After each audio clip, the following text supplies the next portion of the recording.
નમસ્કાર મિત્રો, તમારું સ્વાગત છે સમીક્ષા વિથ મહેશ રાજગોરમાં। ગઈકાલે એક વિડીયો વાયરલ થાય છે જેની અંદર 5 જેટલી અલગ અલગ પોસ્ટો હતી, એની માટે એક પ્રાઇવેટ કંપનીમાં ભરતીની જાહેરાત કરવામાં આવી હતી અને એના માટે થઈને ઇન્ટરવ્યૂ રાખવામાં આવ્યું હતું। અને જે હોટલમાં ઇન્ટરવ્યૂ રાખવામાં આવ્યું હતું ત્યાં ઉમેદવારોની સંખ્યા એટલી બધી થઈ ગઈ કે એ હોટલની જે રેલિંગ હતી રેલિંગ પણ તૂટી પડી। આ વિડીયો જોયા પછી આખા દેશમાં હાહાકાર મચી ગયો, આખા દેશના મીડિયાએ આની નોંધ લીધી, ગુજરાતની અંદર પણ મીડિયાએ એની નોંધ લીધી। પરિણામે બધા પક્ષોના રિએક્શન પણ આવે અને ભારતીય જનતા પાર્ટી કે જેની સરકાર છે એનું પણ રિએક્શન આવ્યું। એમણે કહ્યું કે આ જે ભરતી હતી એ તો એક્સપિરિયન્સ ઉમેદવારો માટેની હતી, એટલે જે ઉમેદવારો આવ્યા હતા એ તમામ ઉમેદવારો જે છે ઓલરેડી એક્સપિરિયન્સ હતા, એટલે ઓલરેડી કામ કરતા હતા, એટલે એમણે બેરોજગાર તો ન જ કહી શકાય, આવી વાત એમણે કરી। જે લોકો રોજગાર અધિકારી હતા, રોજગાર કચેરીના અધિકારી, એમણે એવું કહ્યું કે કંપનીની ભૂલ છે, કંપની એમને જાણ કરવી જોઈતી હતી અને કંપનીએ ઉમેદવારો માટે થઈને સિક્યુરિટી વગેરેની વ્યવસ્થા રાખવી જોઈતી હતી। હવે આ જે વાત છે આખી વાતના થોડાક તથ્યમાં જઈએ, તર્કમાં જઈએ તો જે રોજગાર અધિકારી કહી રહ્યા છે અને ભારતીય જનતા પાર્ટી કહી રહી છે એ વસ્તુ આમ તમે જોવા જાવ તો લોજિકલી તમને બરાબર લાગે કે ચલો ઠીક છે, વાત એમની બરાબર છે કે બેરોજગારી આમ છે તેમ છે, બટ કેન યુ ઇમેજિન કે 5 પોસ્ટો છે, 5 પોસ્ટો માટે આટલા બધા ઉમેદવારો આવશે? શું એ કંપની એ સરકારી નોકરી હતી કે સરકારી નોકરીમાં ચલો આપણે સમજીએ છીએ 5 પોસ્ટો માટે હજારો લાખોની એપ્લિકેશન્સ આવે છે, પણ એ કંપનીમાં કંઈ ગવર્મેન્ટ જોબ તો હતી નહીં। આટલા બધા ઉમેદવારો અને કંપની સિક્યુરિટી અને આ બધાની જે ઇન્ફોર્મેશન જે છે એ તો રાખે ને કે જો એને એવું હોય કે 5 પોસ્ટો માટે આટલા બધા ઉમેદવારો આવશે, એમણે તો 5 પોસ્ટો રાખી હતી ને એવું પણ કહ્યું હતું કે મેલ કરીને પણ તમારું રિઝ્યુમ અમને મોકલી શકો છો। સ્ટીલ આટલી મોટી સંખ્યામાં જો ઉમેદવારો જઈ રહ્યા છે એનું કંઈક તો કારણ હશે ને, અને એટલા માટે થઈને આવડી મોટી સંખ્યા, આપણે ત્યાં સિમ્પલ રૂલ હોય છે demand and supply. Demand and supply એટલે કે જે ડિમાન્ડ છે એની સામે સપ્લાય બહુ વધારે પડતો છે। આટલી મોટી સંખ્યામાં ઉમેદવારો જઈ રહ્યા છે એની પાછળનું કારણ શું છે એ જાણવું તો જરૂરી છે ને। આજે એવું થઈ રહ્યું છે કે જેટલા પણ લોકો સ્કિલ્ડ વર્કરો બહાર નીકળી રહ્યા છે, તકલીફ એ નથી કે એમને નોકરી નથી મળતી, નોકરી તો ચલો ઝોમેટોમાં ડિલિવરી કરી રહેશે, મજૂરી કરી રહેશે, કંઈ પણ કરી રહેશે, પણ એને તમે રોજગારી ન કહી શકો ને। રોજગારી એટલે ખાલી કમાવું ન હોઈ શકે ને। રોજગારી કોને કહેવાય? રોજગારી એટલે તમારી યોગ્યતા, તમારી લાયકાત પ્રમાણે તમને નોકરી મળવી એને રોજગારી કહેવાય। હવે આવી બાબતોમાં ઘણીવાર એવો તર્ક પણ આપવામાં આવે છે કે સ્કિલ નથી, પણ સ્કિલ ક્યાંથી હોય? તમારી સરકારી કોલેજોની અંદર સ્ટાફની અછત છે, તમારી સરકારી કોલેજો જે છે એની અંદર પૂરતું શિક્ષણ યોગ્ય રીતે આપવામાં આવતું નથી, તમારે ત્યાં ઇન્ટર્નશિપ જેવી વ્યવસ્થાઓ નથી જેથી જે ગ્રાઉન્ડની જે રિયાલિટી છે, જે ડિટેલ્સ છે એ વિદ્યાર્થીઓને મળી શકે। એ સ્કિલ ક્યાંથી ડેવલપ થાય? આપણે ત્યાં અત્યારે એવી હાલત છે કે જે પણ લોકો બહાર નીકળી રહ્યા છે, કેટલાય સિવિલ એન્જિનિયરો, તમે સિવિલ એન્જિનિયરિંગની હાલત જુઓ, ધડાધડ સરકારે કોલેજોને મંજૂરી આપી દીધી, પ્રાઇવેટ કોલેજોના રાફડા ફાટી નીકળ્યા, પ્રાઇવેટ યુનિવર્સિટીઓના રાફડા ફાટી નીકળ્યા અને છેવટે શું થયું? પ્રાઇવેટ કોલેજોની સીટો વધી ગઈ, ગવર્મેન્ટ કોલેજોની સીટો સરકારે ઘટાડી નાખી। એન્જિનિયરો એટલા બધા વધી ગયા કે એન્જિનિયરો અત્યારે શું નથી કરી રહ્યા। સિવિલ એન્જિનિયરિંગ કર્યા પછી કેટલાય લોકો એવા છે કે જે લોકો અત્યારે 10,000 12,000 પગારમાં નોકરી કરી રહ્યા છે। એ લોકોને એવું નથી કે નથી આવડતું, એ લોકોને બધું આવડે છે, તેમ છતાં બધું આવડવા છતાં 10,000-12,000માં નોકરી કરવા માટે મજબૂર બન્યા છે। તો સરકારની એ પણ ફરજ છે ને કે કોઈ પણ વ્યક્તિની જેટલી લાયકાત હોય, લાયકાત પ્રમાણે એને યોગ્ય પગાર ધોરણ પૂરું પાડે। આપણે ત્યાં તો એ જ થતું નથી। જે લોકો લાયકાત લઈને બેઠા છે, ટેટ-ટાટા ઉમેદવારો, એમની માંડ ભરતી શરૂ કરી છે, એમાં જે ચિત્ર વિષય છે, કમ્પ્યુટર છે, એમની ભરતીઓ થતી નથી ને। આટલી મોટી સંખ્યામાં આંકડો જવો એ બહુ મોટી વસ્તુ છે। ભલે સરકાર આંખ આડા કાન કરી રહી હોય, ભલે કહી રહ્યો કે આ તો ગુજરાતનું અપમાન છે, કોઈ ગુજરાતનું અપમાન નથી ભાઈ। તમે સિમ્પલ વસ્તુ સમજો ને કે એક જગ્યાની જરૂર છે, એની માટે થઈને જ્યારે 100 લોકો આવે છે તો એનો મતલબ એવો છે કે 100 લોકોને કંઈક તો તકલીફ છે, એટલા માટે એ લોકો અહીંયા આવી રહ્યા છે।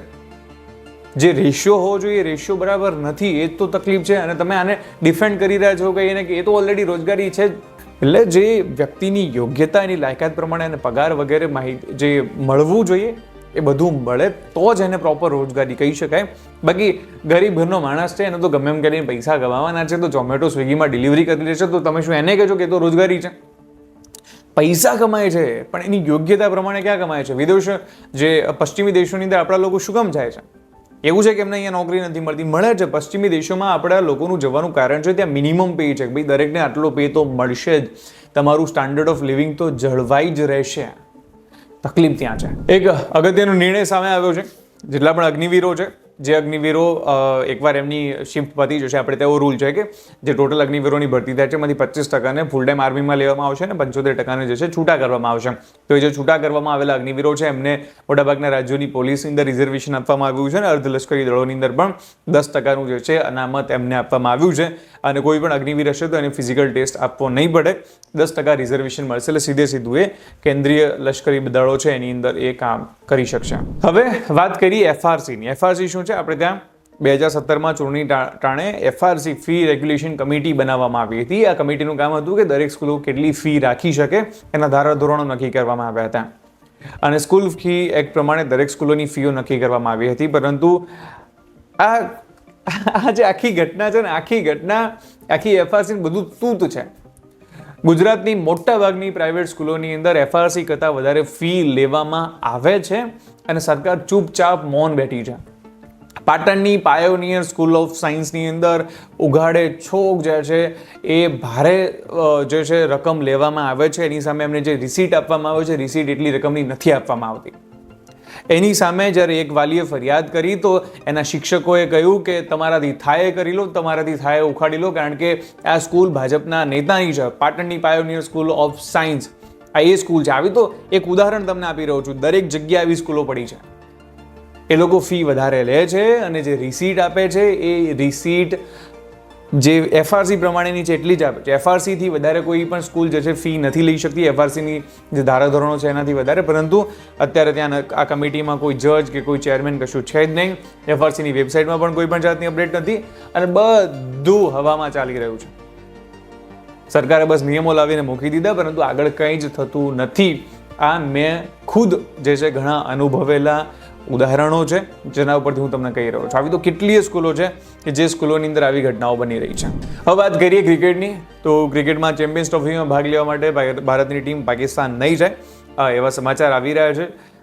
પાકિસ્તાનની અંદર ચેમ્પિયન્સ ટ્રોફી રમાવા જવાની છે અને એની અંદર ભારતીય ટીમ જે છે ભાગ લેવા માટે નહીં જાય. ક્રિકેટનું પણ ગજબ છે નહીં? ઇન્ડિયામાં આવો તો તમે પાકિસ્તાન સાથે રમવાનું, પાકિસ્તાની મહેમાનગતિ કરવાની, પણ પાકિસ્તાનમાં જઈને નહીં રમવાનું. બીજા કોઈ પણ દેશની અંદર જવાનું, ત્યાં એમની સાથે રમવાનું. મતલબ પોલિટિકલ જે ગણિત છે ને એ બરાબર જળવાવું જોઈએ. વિરોધ પાકિસ્તાનનો કરવાનો પણ દેખાડા પૂરતો કરવાનો. ઇન્ડિયામાં તો આપણે એમનું સ્વાગત કરીશું હોટલોની અંદર, આવો આવો આવો આવો કરીને, અને પછી એમની જોડે ક્રિકેટ રમીશું, દરેક જગ્યાએ ક્રિકેટ રમીશું એમ. અને પાકિસ્તાનમાં જ્યારે વાત આવે ત્યારે કહેશું ના ના, આતંકવાદ અને ક્રિકેટ બંને એક સાથે નહીં ચાલે, આ બસ ખાલી દેખાડો છે, ઢોંગ છે. જો તમે પાકિસ્તાનનો બધી જગ્યાએથી બોયકોટ કરવા માંગતા હોય તો તમે શું કામ કમ્પ્લીટલી પાકિસ્તાન સાથે ક્રિકેટ બંધ નથી કરી દીધા? રશિયાએ જ્યારે યુક્રેન ઉપર યુદ્ધ કર્યું છે ત્યારે હું તમને જણાવી દઉં કે ઓલિમ્પિકમાંથી રશિયાને બાકાત કરી દેવામાં આવ્યું.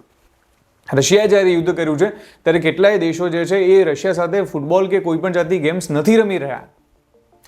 રશિયાની જે સ્પોર્ટ્સ ટીમો છે એની કેટલી જગ્યાએ એને બોયકોટ કરી દેવામાં આવ્યો છે. જે ઓલિમ્પિક છે, ઓલિમ્પિકની અંદર રશિયાના એથ્લીટોએ ઇન્ડિવિજ્યુઅલી ઉતરવું પડી રહ્યું છે. તો શું ભારતની અંદર જે પાકિસ્તાનનો વિરોધ છે ખાલી દેખાડા પૂરતો કે અમદાવાદમાં તમારું સ્વાગત છે, આઈએ પધારીએ મહેમાનજી કરીને? મને હજુ સુધી એ ઘટના યાદ છે કે અમદાવાદના મહિપાલસિંહ જ્યારે શહીદ થયા હતા એના 2 કે 3 દિવસ પછી પાકિસ્તાનની ટીમ અમદાવાદના નરેન્દ્ર મોદી ક્રિકેટ સ્ટેડિયમમાં ક્રિકેટ રમતી હતી. અને જ્યારે આવી બાબતોમાં વાત કરીએ ત્યારે કહેવાતા સો કોલ્ડ દેશભક્તોની દેશભક્તિ ઉપર આંચ આવી જાય છે અને કહે છે કે ના ના, ક્રિકેટને આ બધાથી દૂર રાખવું જોઈએ. તમે લોકો છો જે ક્રિકેટને આમાં જ ભેળવો છો અને કહો છો કે પાકિસ્તાન સામે અમે ક્રિકેટ નહીં રમી શકીએ જસ્ટ બીકોઝ ક્રિકેટ અને ટેરરિઝમ બંને એક સાથે ન ચાલી શકે. તો બહાર જઈને તો તમે સારું એવું રમો છો, બહાર તો તમારા પ્લેયર્સ મળે પણ છે. તો કાં તો તમે રમો કાં તો ન રમશો. ખાલી દેખાડા પૂરતા જે દેખાવો થઈ રહ્યા છે એ બંધ થવા જોઈએ. આશા રાખું છું કે આપ સૌને આ વાત સમજાશે અને તમને સમીક્ષા ગમી હશે. આવી જ રીતે હું તમને મળતો રહીશ માધ્યમ ઉપર. ધન્યવાદ.